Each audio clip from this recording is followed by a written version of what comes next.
Topeka Public Schools is always in need of volunteers to help our students and our teachers.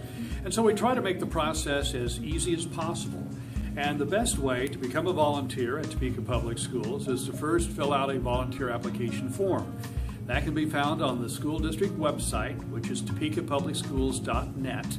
Then click on Get Involved and then Volunteer in School. By doing that, you will see a volunteer form. You fill it out and send it to me. The address is on the form. And what I do then is look it over.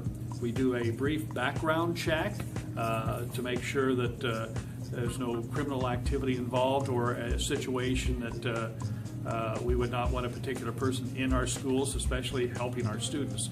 Once that is done and approved, I send a letter to the principal of the school where the volunteer wants to work.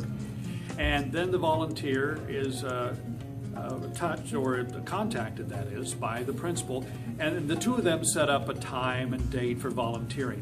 And there are several ways to volunteer. You can volunteer as an individual in a classroom, helping a teacher with whatever activities he or she may need. You can also volunteer one-on-one with a student, which is what I see oftentimes, and they'll be out in the hallway listening to a student read, or reading to a student, or both, or maybe helping them with math or some other topic, because we have a lot of kids that need extra attention that maybe they don't get in a classroom where there might be 20, 24 students.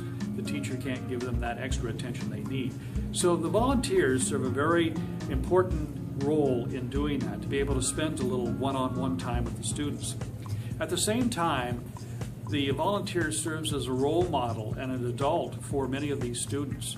Some of our kids come from a family that does not have a father and mother, and so many times the adult, if it's male specifically, may be the only adult that they have in their life that's a good role model for them. So that's very important as well.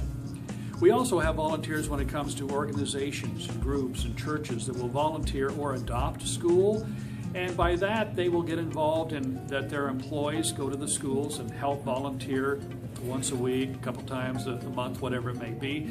But they also do things like collect school supplies at the beginning of the year, or maybe they collect coats and scarves and bring them to the schools during the winter time. There are plenty of activities that you can get involved in. And to me, being a volunteer is one of the best things you can do and maybe change the life of a student.